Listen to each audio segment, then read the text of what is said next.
Hello friends, welcome to my channel. So friend, आज हम इस वीडियो में डिस्कस करने वाले हैं BA final year English literature की पोइम जिसका नाम है विमेन इन डच पेंटिंग्स, जो कि यूनेंस डे सूजा के द्वारा लिखी गई है। इस पोइम में डच पेंटिंग्स के बारे में बताया गया है कि बहुत सारी डच पेंटिंग्स हैं जिसमें विमेन की पेंटिंग बनाई गई है। एंड इन पेंटिंग्स में जो वीमेन हैं वो किस तरीके से दिखाई गई हैं उनके बारे में बताया गया है कि पेंटिंग्स में जो वीमेन है वो बहुत ज़्यादा शांत है, काम है। तो उनकी जो विशेषताएं होती हैं, एक वीमेन की क्या विशेषता होती है उसके बारे में बताया गया है। एंड इसके साथ ही ये भी कहा गया है कि अगर कोई पर्सन शांत है, काम है, ठीक है, तो इसका मीन्स ये कभी भी नहीं होता है कि वो कमज़ोर है या फिर वो सामने वाले पर्सन से डरता है। ये उसी का ही एक फीचर कह सकते हो, एक कैरेक्टरिस्टिक, एक गुण कह सकते हो कि वो कितना शांत है। ठीक है, सामने वाले पर्सन चाहे कुछ भी कर रहा है उससे वो इतनी जल्दी प्रभावित नहीं होता है और अपना जो पेशेंस है वो कायम रखता है, बनाए रखता है। तो इसके बारे में बताया गया है। स्टार्ट करते हैं। ये बहुत ही छोटी पोइम है, तो बस इसमें यही चीज़ है मेन कि जो डच पेंटिंग्स है उसमें वीमेन को दर्शाया गया है और ये जो वीमेंस हैं वो बहुत ज़्यादा शांत है।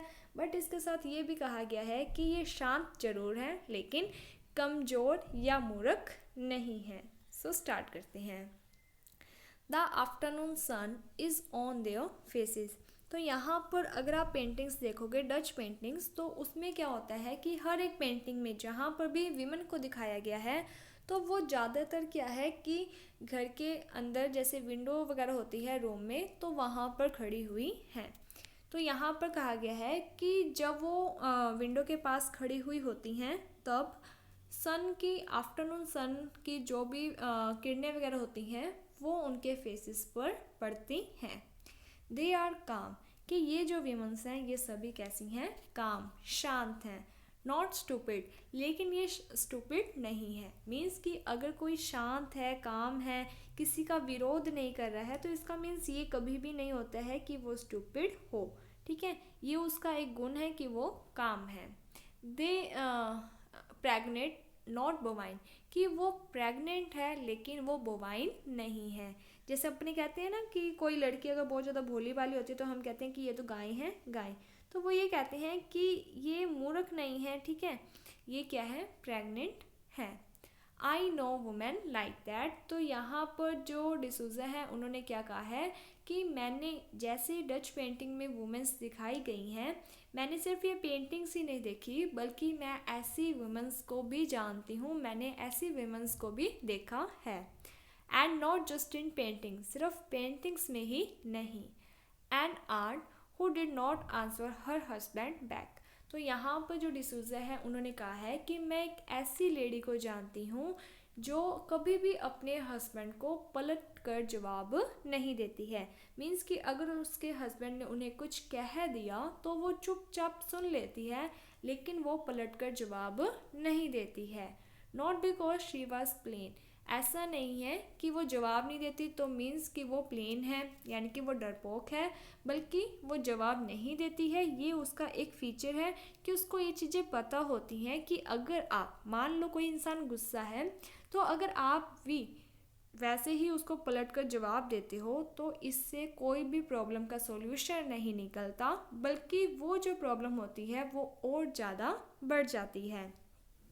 And Anna who writes poem and hope her avocado stones.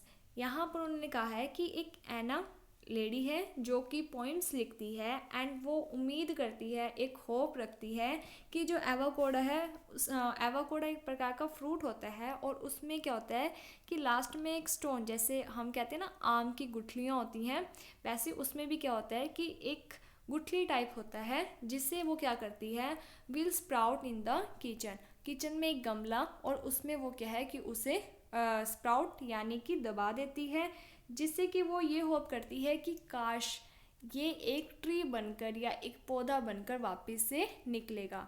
तो यहाँ पर उसकी ये जो सिंप्लिसिटी है उसके बारे में शो किया गया है कि जो वुमन होती है वो कितनी सिंपल होती है, कितनी यानी कि मासूम होती हैं। Her voice is oatmeal and honey. इसके साथ ही यहाँ पर जो डिसूज़ा हैं उन्होंने कहा है कि उनकी जो आवाज़ है वो भी कैसी है, बहुत ही ज़्यादा स्वीट है, जैसे कि हनी हो। तो इस तरीके से आपकी ये छोटी सी पोइम थी जिसमें बेसिकली जो डच पेंटिंग्स है उसमें जो वीमेंस की जो भी पेंटिंग्स बनाई गई है उसके बारे में बताया गया है कि इन पेंटिंग्स में जो वीमेन है उसे किस तरीके से दर्शाया गया है। साथ में ही ये भी कहा गया है कि ये जो पेंटिंग्स में दर्शाया गया है वैसी रियल में भी वीमेंस होती हैं, उनका ऐसा नेचर होता भी है। सो होपफुली आपको ये जो पोइम है वो समझ में आ गई होगी। अगर आपको कोई भी डाउट वगैरह होता है तो आप कमेंट सेक्शन में बता सकते हो, आपका डाउट दूर कर दिया जाएगा।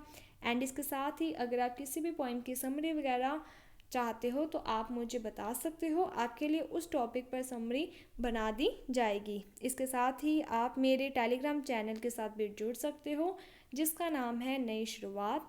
एंड बीए फाइनल ईयर की कोई और अगर आप पोइम्स वगैरह पढ़ना चाहते हो तो नई शुरुआत जो चैनल है वहीं पर क्या है कि जो प्लेलिस्ट होते हैं ऑप्शन, तो अगर आप इस चैनल पर जाओगे तो वहाँ पर प्लेलिस्ट का ऑप्शन है और वहाँ पर बहुत सारी प्लेलिस्ट बनाई गई हैं, अलग अलग नाम से बनाई गई हैं। तो अगर आपको बीए फाइनल ईयर की पॉइंट्स पढ़नी है तो वहाँ पर एक प्लेलिस्ट बनाई गई है BA final year English literature point के नाम से। तो जैसे आप उसे क्लिक करोगे आपको लगभग हर एक जो पोइम है उसकी समरी मिल जाएगी। एंड इसके साथ ही मैंने आपको उन पोइम्स के जो क्रिटिकल एप्रिशिएशन से रिलेटेड क्वेश्चन होता है वो भी करवाया हुआ है, उसे भी आप पढ़ सकते हो। इसके अलावा अगर आप प्रोज वगैरह पढ़ना चाहते हो तो उसके लिए भी एक अलग से प्लेलिस्ट बनाई गई है, आप उसे भी देख सकते हो जिससे कि आपको हेल्प होएगी। एंड आपको अपना जो आंसर है वो हमेशा क्या होता है कि पॉइंट्स के अकॉर्डिंग करना चाहिए अगर क्रिटिकल एप्रिशिएशन से रिलेटेड क्वेश्चन आता है। लेकिन जैसे कि ये पोइम है ये बहुत ही छोटी पोइम है, तो बेसिकली क्या होता है कि अगर कोई भी छोटी पोइम होती है तो उससे रिलेटेड जो क्वेश्चन है वो कभी भी बड़े लॉन्ग क्वेश्चंस में नहीं आता है, या तो वो शॉर्ट क्वेश्चन में आता होता है या फिर क्या होता है जैसे आपका बी पार्ट होता है उसमें आ सकता है छोटे क्वेश्चन जो होते हैं मे बी 8 मार्क्स के होता है, या फिर आपका ये जो क्वेश्चन होता है पोइम से रिलेटेड छोटी पोइम से रिलेटेड ये आपका क्वेश्चन है जो वो स्टैंजा से रिलेटेड पूछा जा सकता है, जिसमें आपको क्या करना होता है कि स्टैंजा में आपको लगभग 2 पॉइंट्स तो बनाने ही होते हैं, एक होता है रेफरेंस और एक होती है एक्सप्लेनेशन। ठीक है, तो रेफरेंस में आपको स्टार्टिंग लाइंस क्या लिखनी होती है, this lines have been taken from the poem, फिर आपको पोइम का नाम लिखना होता है, रिटन बाय, फिर आपको जो राइटर या जो पोइट होते हैं उनका नाम लिखना होता है। जब भी आप स्टैंजा लिखते हो रेफरेंस लिखते हो तो आपको पोइम और जो पोइट होते हैं उन दोनों के नाम को अंडरलाइन करना चाहिए और इन्वर्टेड कॉमा में रखना चाहिए। इसके बाद जैसे कि अब ये बहुत छोटी पोइम है तो आपको क्या करना है कि इस पोइम में जो मेन आपको बात पता चली है कि डच पेंटिंग्स है जिसमें विमेंस को दर्शाया गया है, और ये जो विमेंस है ये कैसी हैं, ये शांत है लेकिन स्टूपिड नहीं है। यही जो लाइंस होती हैं वो आपको सबसे पहले इंट्रोडक्शन में लिख देनी है।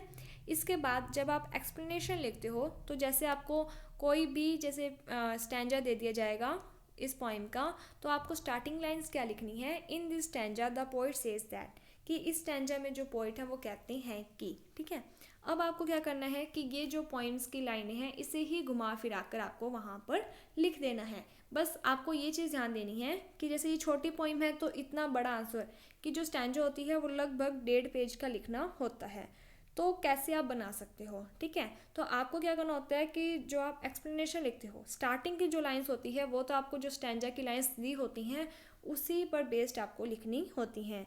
लेकिन आप क्या कर सकते हो कि जो बाद की लाइंस होती है उसमें आप पूरी जो पोइम की समरी होती है वो आप लिख सकते हो। तो इस तरीके से आप अपना जो आंसर है उसे राइट कर सकते हो। So thank you friends for watching my video. Thank you.